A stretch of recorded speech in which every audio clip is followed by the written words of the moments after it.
Hello, everyone. This is MMA Interesting Prospects podcast. Today, our guest is Stanley Dorsainvil, who just won his second pro bout a few weeks ago. Hello, Stanley. How are you? I'm great. And yourself?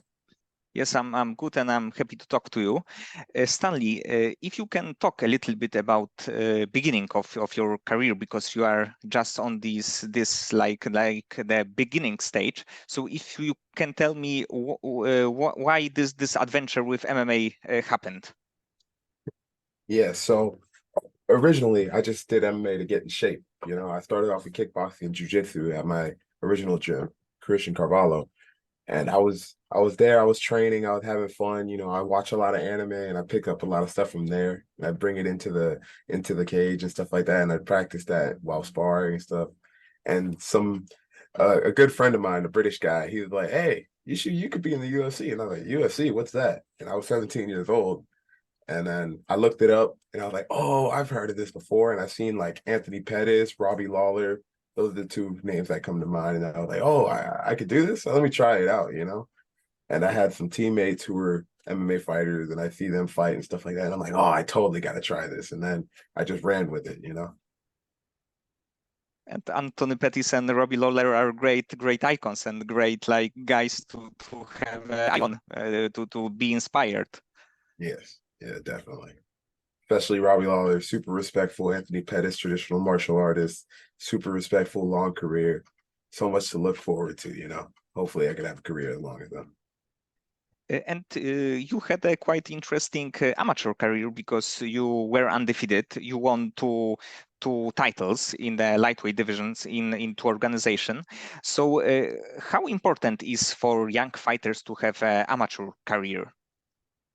I think it's super important, like to get used to the anxiety of getting ready for the fight, get used to weight cutting, figure out how your body works, how you react to different things, especially being in the cage because there's nothing like it. I've done jujitsu competitions, I've competed in high school, I used to play lacrosse and stuff like that, team sports and everything.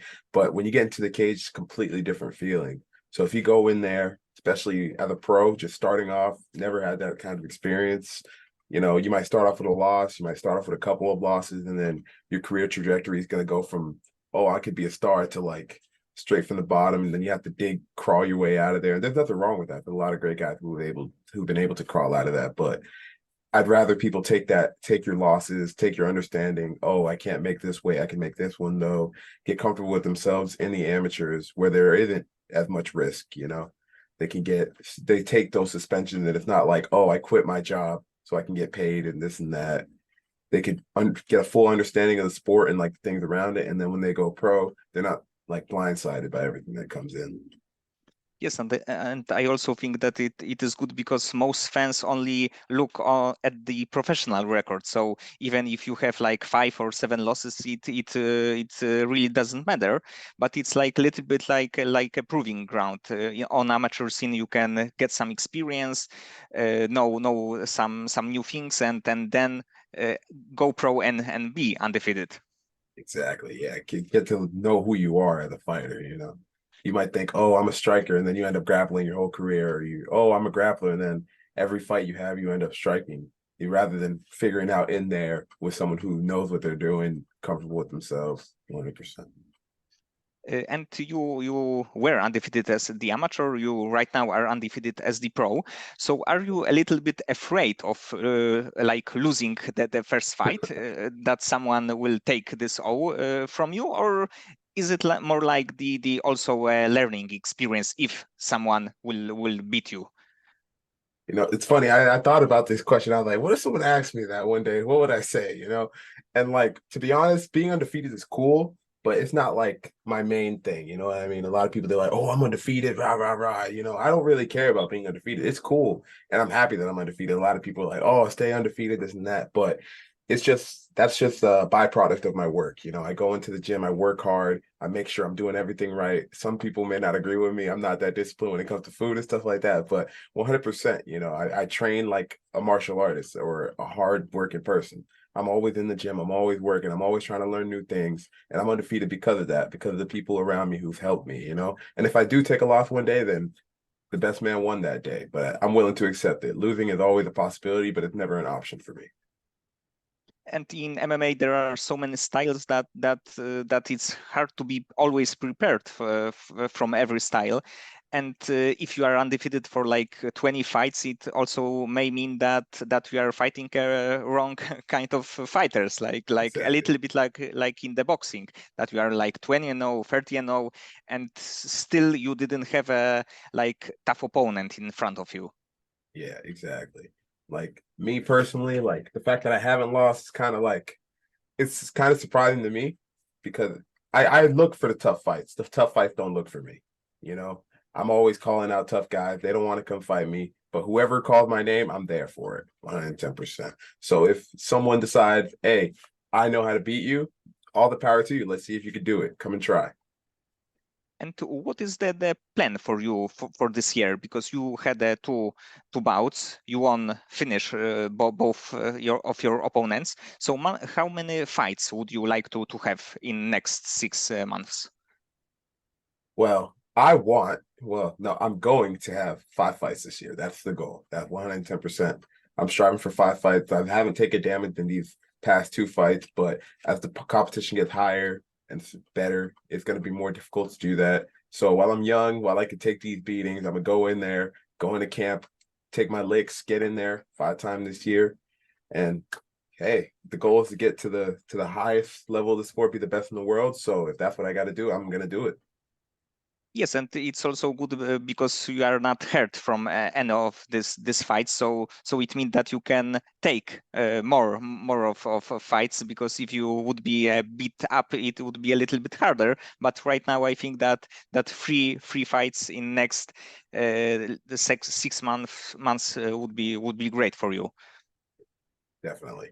Especially my style, I think it fits it really well. You know, I finish my fights quick. I'm always searching for a finish. I'm always protecting myself, staying defensively responsible. My coaches would kill me if I wasn't. So it just suits my style well to be active as much as I can. And let's talk about your training. Where are you currently train? I currently cross train at Christian Carvalho Jiu Jitsu. That's my main Jiu Jitsu gym. I'm there. I coach there. I do a lot of my grappling training there. And I also train at Combat Club with a lot of high level people over there. My striking coach is there. He's actually the reason I went over there. And I've got a whole new slew of people. I got great teammates. I got my coach Rodney Brewer. I got Coach Travis Taylor, one of my favorite people on the planet. I got Buscape, who's fought Justin Gaethje multiple times. He's trained at the highest level. He's fought at the highest level. I got so many great minds that are underrated in the sport over there. I'm truly blessed to have them. Combat Club is the place that Jordan Lugo trains, right? Correct. Yeah. He's phenomenal too. Great mind to learn from. I talk to him, I spar with him. He beats me up all the time. And then he's like, all right, this is how I beat you up. You know, he's always teaching me stuff, and not even just in fighting, in life. He's a good role model, and I respect him. I have a whole lot of respect for him.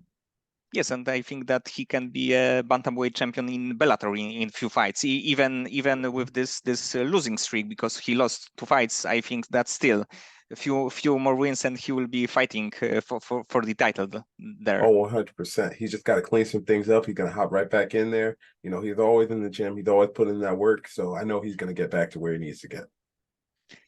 And for you, what is the toughest part of the training? To be honest, there isn't like really a tough part for me per se.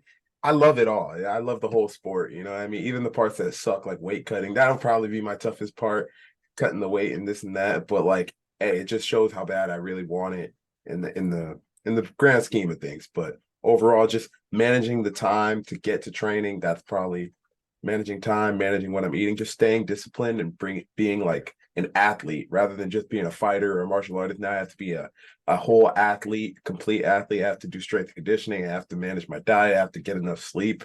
And these all play into factors. That's probably understanding the athletics behind it is the hard part. And in the perfect scenario, how many weeks would you like to have before the fight? In a perfect scenario, I'd had to take a fight on a week's notice. It doesn't matter. I'll fight anybody, anywhere, anytime. You know, I just love to fight. That's all it is. You know, if everyone was just like old school gladiator days, we walk into the cage, you'll know who we're fighting. I'd have a good old time trying to figure out the puzzle of who my opponent is and everything. I think that's what makes fighting the most fun because you're seeing the true, authentic person there. And because you are right now a very young fighter, when would you like to see yourself in one of the biggest promotions like UFC, Bellator, maybe PFL? The goal is to be in the UFC by 25, especially because the UFC is it's just on such a grand scale. Everyone knows the UFC. I respect PFL, I respect Bellator, ONE FC. If any one of those organizations take me, I'd be grateful. I'd be so blessed. But everyone knows the UFC. If you want to become a superstar, you're in the UFC. And like from what I'm seeing, the best fighters are in the UFC. There's not really much competition. Guys who come from other promotions into the UFC, they get a show put on with them. Especially like Michael Chandler. I love Michael Chandler. I have much respect for him. He's one of my targets when I get into the UFC. But when he hopped into the UFC, he looked good, and then he fought real guys like Dustin Poirier, Justin Gaethje, and they put it on him.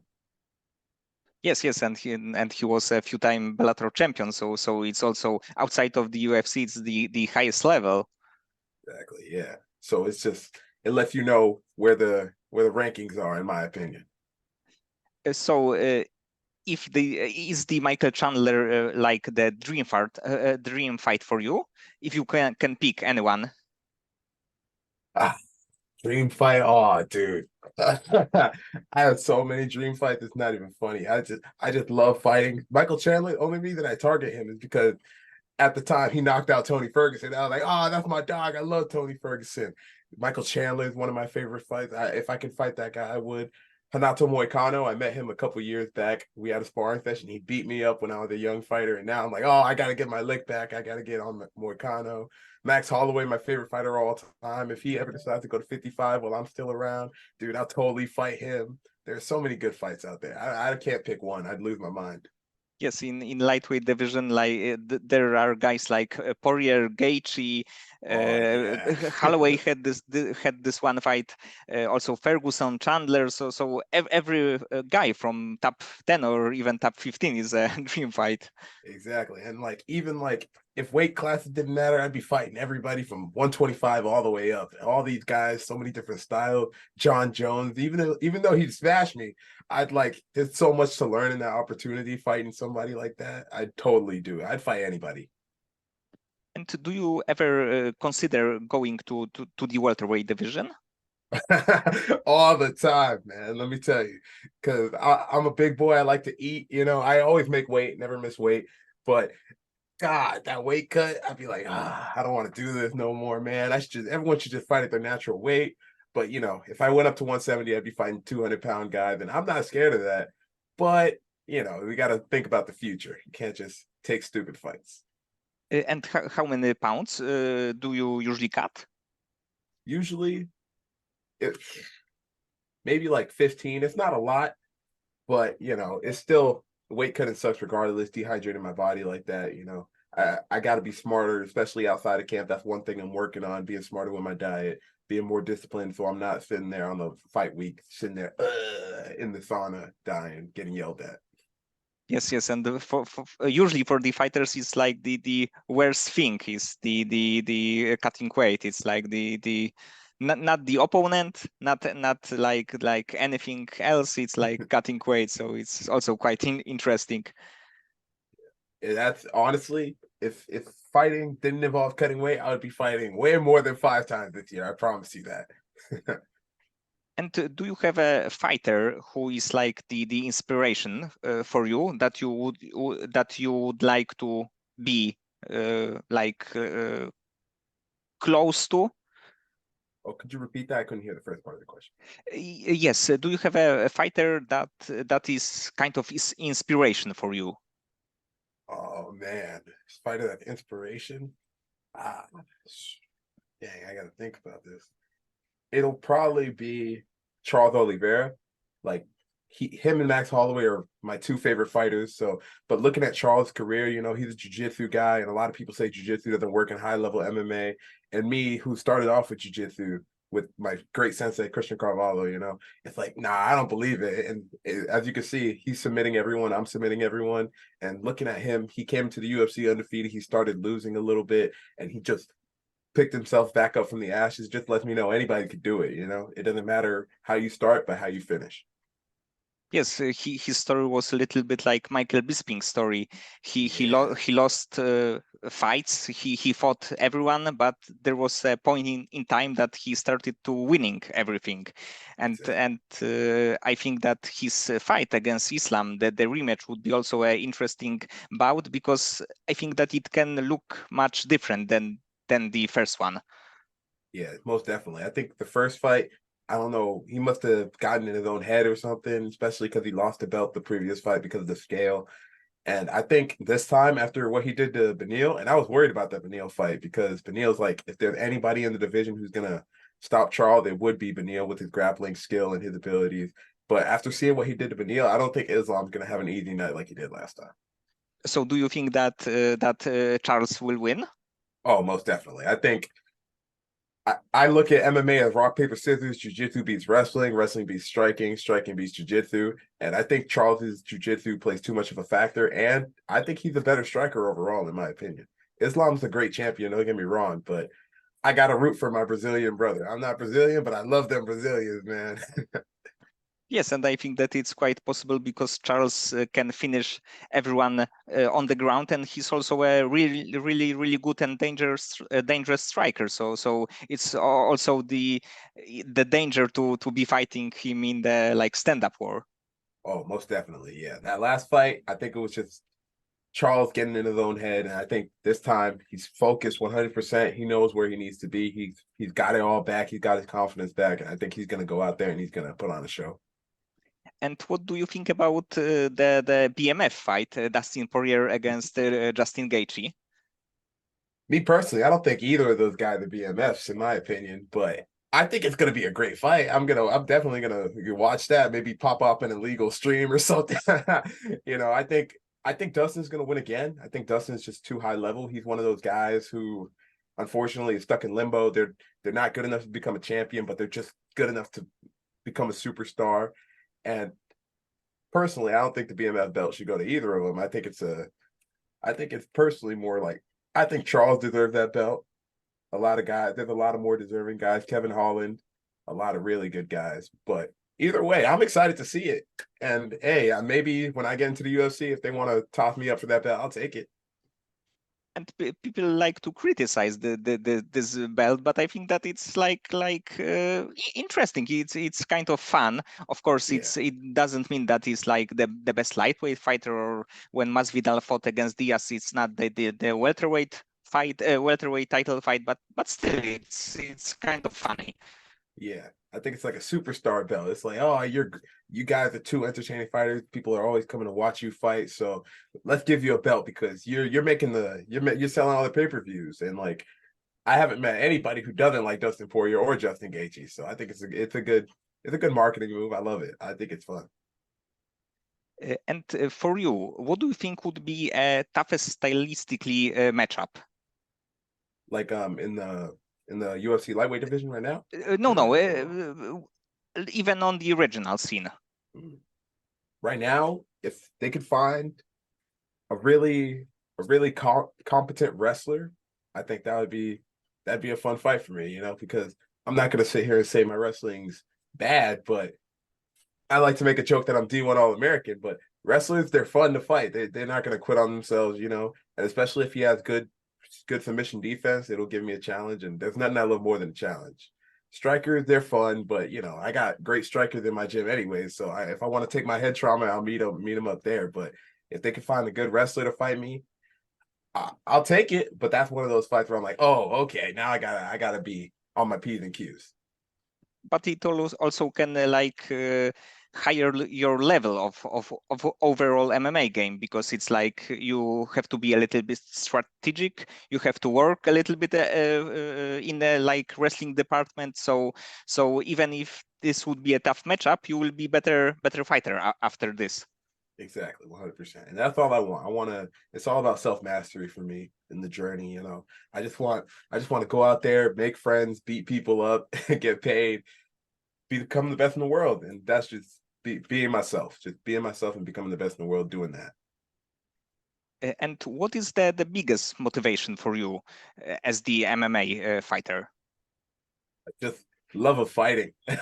I I don't think there's anything else. I've been asking myself this question for the longest. Everyone's like, "Oh, you got to have a why you fight. You got to have a reason. You got to have a reason. If your reason isn't good enough, you're not going to go anywhere." And I was like, "Dang, what's my reason?" And I was sitting here thinking. But if I say anything else, it would all be made up, and it wouldn't be me. I just love to fight. Like if you see pictures of me getting ready to fight, like my last card, if you see all the pictures they took, I'm sitting there smiling, I'm shaking, this is all I could think about on fight day. I'm like, oh, I can't wait to get in there. I'm shadowboxing everywhere. I'm walking around trying to get this energy out. It's just the love of the fight for me, man. Like just thinking about, oh, what if I lose this one? Oh, what if I do this wrong? What if this happens? The uncertainty. It's just great. And before the fights, how do you deal with the stress?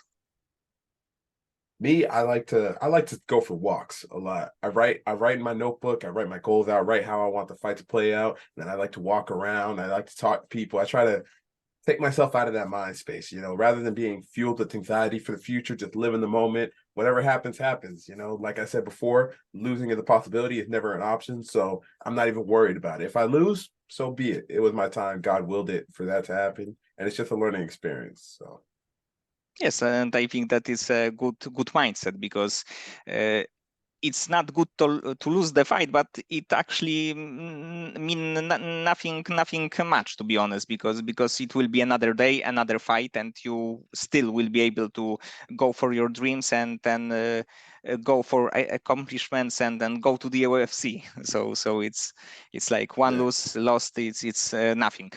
Exactly. Everybody takes losses, whether it's in life or fighting or whatever it is.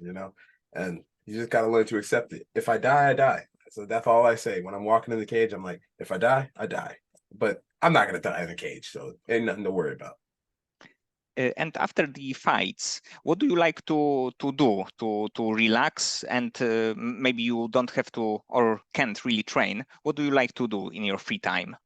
Oh, dude, after my fights, well, of course I like to eat. My coaches be getting on me for all the eating I do, but I like to play video games. That's something I like to do to calm my head before the fight too. Play video games, watch some anime. I especially like to see my family. I spend a lot of time with my family, my friends.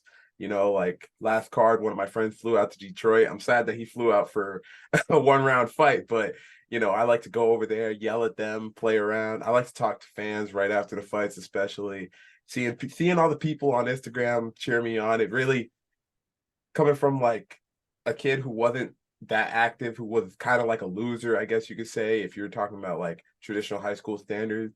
Seeing like all the people support me and stuff like that, it's just it boosts my confidence. I have so much fun there, and then I always like to stay in the gym. Even if I'm not training myself, I like to help my teammates who are getting ready for fights and stuff like that. I've coached before, so I can help them out, whether it be the grappling department or from the stand up. I do know I can help them out there too. Yes, so I think that is good that you are, even if you are not fighting, you are like close to the game. Uh, because it's good to have your mind on something else, but still you are the fighter. So even if you like have a light training or you just watch somebody train, you still can pick some Right. moves, Yep. something and do it yourself next time.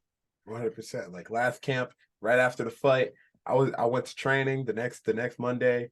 I was recording. I saw a move, and I was like, "Oh, I'm definitely gonna try that." And then I wasn't even there for the training session, but that's one of the moves I'm hitting nonstop now. And like in my next fight, you might see it. It's one of my favorite grappling moves of all time, and it leads right to a submission. So I'm happy. And do you start? Do you like compete in BJJ or grappling competition? Oh yeah, it's so much fun. When I don't have a fight scheduled, I'm thinking about it. I'm like, oh, I take a jujitsu competition. You know what I mean? But it's always the thought of like, what if I get hurt? Especially at my level, the brown belt level, people doing heel hooks and everything in no gi. I have to be super conscious of it. But I love competing in jujitsu. It's just like a boost of confidence for me. And that's something that I think everyone should do. At least one competition in your life, whether you're competing or not. Like my last competition, I ended up competing with Sydney Outlaw, the Bellator contender, and it was one of the coolest moments I met a fighter. And it's crazy thinking about that. He's just a regular fighter doing jiu-jitsu competitions just like me. And it was one of the best moments I've had. Yes, so maybe next time you will be like competing against Tom Hardy, who is also like in a BJJ scene, or the Mark Zuckerberg. Hey Who man, knows? anybody could get it. Yeah, yeah. Maybe they'll give you some tips on how to grow some business too. Yes, yes, for sure. It would be great. And do you have in your life like a daily routine, the things that you are doing in the same time always? Oh yeah, definitely. Well, I work at the same. I work. I train. Those are things that I'm always going to be doing. You know what I mean? I try to manage my sleep, but not really. I always write in my book. Whatever I have to do, I'm writing in my book. Whatever my goals are, I write it down. Make sure it's in my head, whether it's subconscious, conscious, whatever. I'm always writing them down. I'm always checking up on my family. I always got to be there for them. I'm not a great texter. I'd be forgetting people exist sometimes, but whenever I do text, I try to check up on my friends whenever I can. Even though I'm pretty bad about it, they'll yell at me all the time. But and I'm always studying fights. I'm always watching fights. I'm always thinking about it. Always film studying. Oh, like recently I was watching Yair Rodriguez versus Josh Emmett. I'm like, all right, what can I take from there? And now I'm watching Brian Ortega and Alexander Volkanovski. I pause it, rewind. Oh, that was a cool move. Let me see that. Oh, that was a cool grappling exchange. What did he do there? Yes, maybe it's from the different fight, but maybe next time you will finish your opponent with the elbow, like Yair Rodriguez knocked out Korean Zombie. Exactly. Yeah. That's something I could scoop up and then put it right in my arsenal. You know what I mean? Yes, but it was, I think, that once in the history. Hey, you never know. When I get into the UFC, we're going to be making crazy amounts of history. So, Do you have a bucket list, the things that you would like to do? bucket list, like overall in life, Yes, yes, overall, yes. wow, I never thought about it. I'm sure I do, but not really. I've done most of the stuff I wanted to do. I became a professional fighter. I didn't think I'd do that. That's one of my things. I visited Japan. That was one of my things on there. I've got tattoos. That's one of my things on there. Everything's pretty simple. I'm grateful for the life I have. There's not really much more I could ask for. Yes, so the only thing missing is a UFC fight. So Exactly. in a Yeah. few years it probably will happen. Exactly. It most definitely will happen. Winning the belt and everything. That I guess you could put that on my bucket list. Got to win a UFC belt, become a champion, become a martial arts legend, get remembered, just like Bruce Lee, Mike Tyson, Muhammad Ali, all the people who inspire me. Hopefully, I can inspire the next generation. Okay, Stanley. So many thanks for this interview. I hope that you will fight few times in this year, and maybe after this year you will be 5-0, and later next year you will be close to the UFC. It would be great to see you there. Yes, sir. Thank you for having me on here. It was a great opportunity. I appreciate it. Okay, thanks.